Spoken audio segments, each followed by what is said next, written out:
So this video is arguably the most important one of this whole series because we cover the actual spinning. This is what you're here for. You want to know how to turn something like this into beautiful yarn that you can use for all your other fiber crafts, knitting, crochet, weaving, whatever you want to do with it. And we're going to cover that in this video. So what exactly is spinning? Technically, what we're doing is we're taking fiber and we're twisting it in the same direction and twisting and twisting and twisting until the individual fibers are so close together that they form this compact mass, this thread. So it's important to remember when you spin, always turn your spindle in the same direction. I made it a habit to spin the spindle clockwise, but you can spin it counterclockwise. It really doesn't matter as long as you remember to always spin it in the same direction as you spin your singles. Now there is one exception when you ply later, meaning you have two of these single strands and you combine them. You want to ply them in the opposite direction of how you spun them. That's another reason why I always spin in one direction, because then I don't have to remember, oh, what direction did I spin this? But I always know my singles are always spun clockwise. And so if I want to ply them, I will always ply them counterclockwise. You can switch that up. It really is up to you. It doesn't matter at all. So just really preference. And feel free to experiment with it. Some people like one thing better than the other, and certain spindles for them work better in one direction. Just play with it, have fun. And now let's get to it. All right, I moved you a little closer so you can see the spindle better and see what I'm doing. So to get started, let's talk about hands. I know some of you are left-handed, some are right-handed. I am left-handed, but to make things less confusing, I'm gonna use spindle hand for the hand that will be handling the spindle and fiber hand for the hand that will be handling the fiber. Now you can use either hand for both. Just experiment a little bit, try which feels more comfortable to you. Like I said, I'm left-handed, so I like the control that I have when making the spindle move with my left hand. But you might be different. Even if you're right-handed, this might feel right for you. Or if you're left-handed, you might want to use your spindle with your right hand. Just try it out. It does not matter at all. It has no effect on your results. It's just whatever feels most comfortable for you. All right, another important thing that you need to notice is you need to hold these fibers very, very gently. Just like a little bird, basically. You're barely just holding it just so it doesn't get away. If you're having like this death grip on your fibers, you will get cramps in your hands and it will not be as fun. All right, now let's get started. We're going to start with a technique that is called park and draft. And I consider that a very nice technique, especially for beginners, because it gives you time to actually work the fibers and draft them, especially when you have some problems with drafting it, because you're not having to pay attention to the spindle and the fibers at the same time. So what we're gonna do is we're gonna pinch our little thread just below our fiber supply. Gonna hold this gently, and we're gonna take our spindle hand and make our spindle spin. And we're collecting twists that way between the spindle and our pinched fingers. Now we're gonna park it between our legs. You can see the spindle kind of disappearing here. And what we're gonna do now is we're gonna take our spindle hand and pinch right under the spot where we're pinching with our fiber hand. You can then let go of the fiber hand, hold these fibers, and gently, ever so gently, pull them back.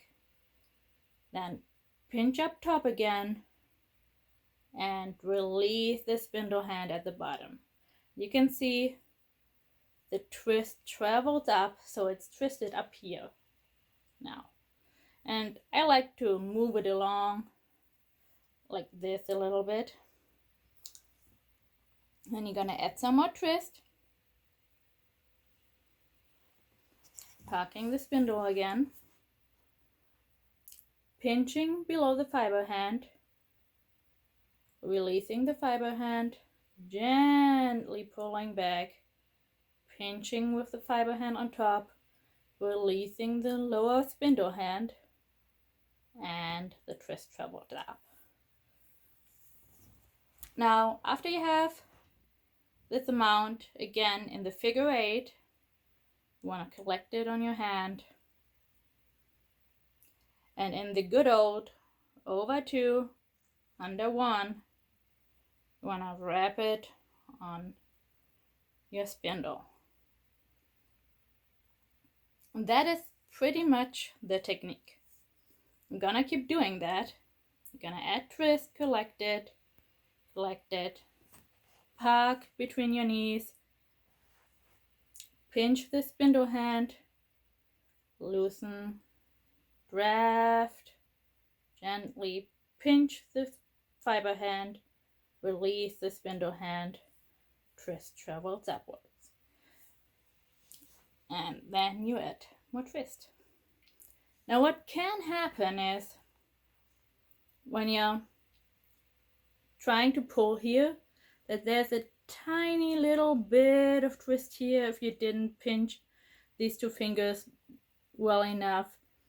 And what I like to do is I take my spindle hands and I untwist the fibers right above it by simply rolling my finger in the opposite direction. And you can see how they align and become more loose. That will make it easier to then draft, pull the fibers apart, pinch again, release the spindle hand, to have the twist travel upwards.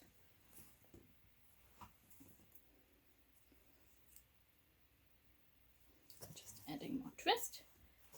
And it's something that I almost do automatically now. So the spindle hand goes under the fiber hand. I untwist it a little bit, just like a quarter twist. I gently pull the fibers, pinch on top, release the bottom, and repeat. And that's pretty much all it takes to make yarn, that and practice. So don't despair when your yarn is not even, not thin, or not how you want it in the beginning.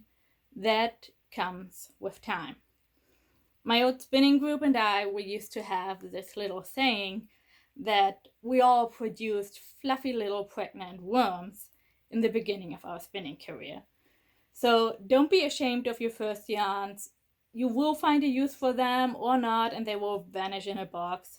Nobody cares. We all started that way, and it's just about the process, about the learning, and about having fun, really. Let's do it again from this angle.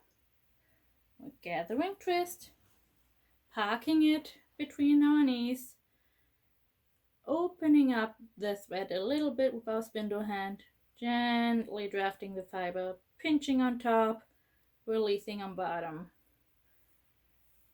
gently moving the twist upwards. This is optional, you don't have to do that, it's just something I like to do to help the twist move. And you repeat that. You can even draft multiple times if you've had a lot of twist gathered in your thread. And if your spindle falls down at some point because you either had too much or too little twist in your thread, Don't worry, it happens to all of us. Even now, I sometimes still drop a spindle.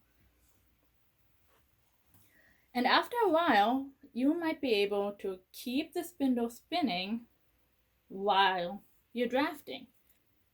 But you do need to pay attention to the spindle while you're also drafting.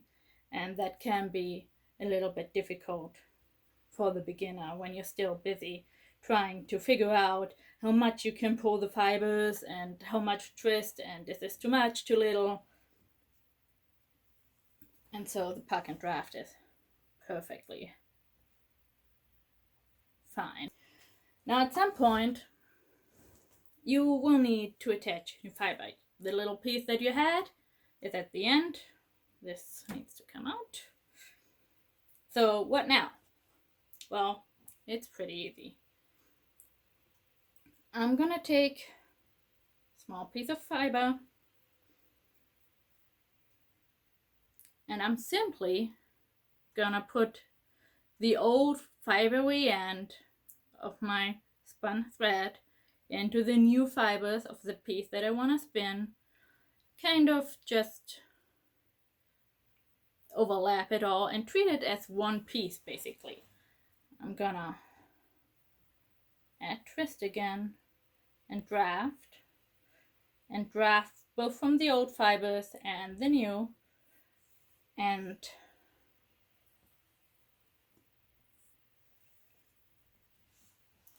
then you have the new fibers attached. And you do the same thing when your thread happens to break for whatever reason. You just take your fibers, overlap them with the old end, and spin it right in. If the end is too tightly spun already, simply brush it open a little bit, take your fingers and peel it apart, or take a little brush, or just take out an inch or two. Doesn't really matter. You don't need to save every inch of your spinning.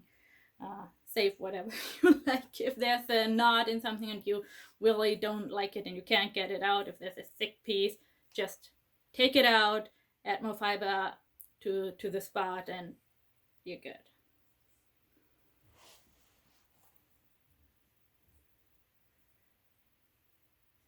And after a while, all of this is one fluid movement, and you don't even need to see the spindle anymore.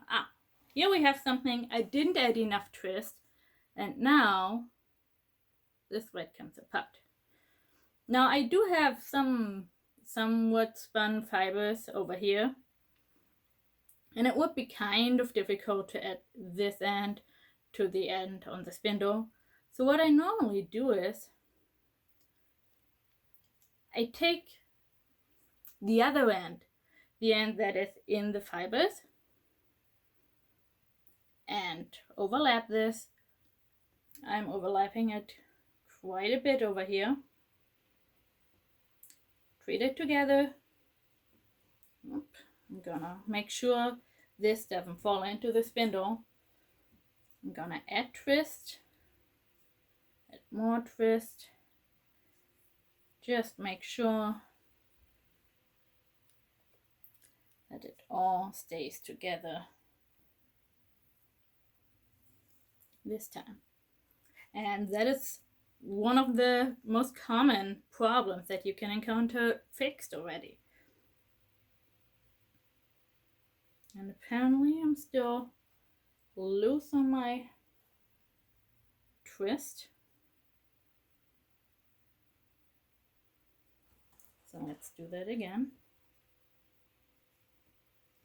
If you have a situation like here where you have two of these ends but not really a fibery end at the other end of your somewhat spun single, you could either toss this out if you wanted to and start with some new fiber. You can try to attach it like we did before, or you can also just add a little more fiber to it and kind of thicken it up so you have more to hold on to. Just gonna add it again. Make sure I add enough twist this time.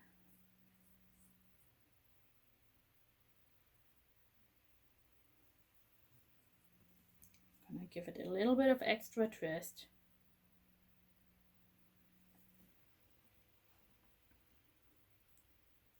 And now it's secure.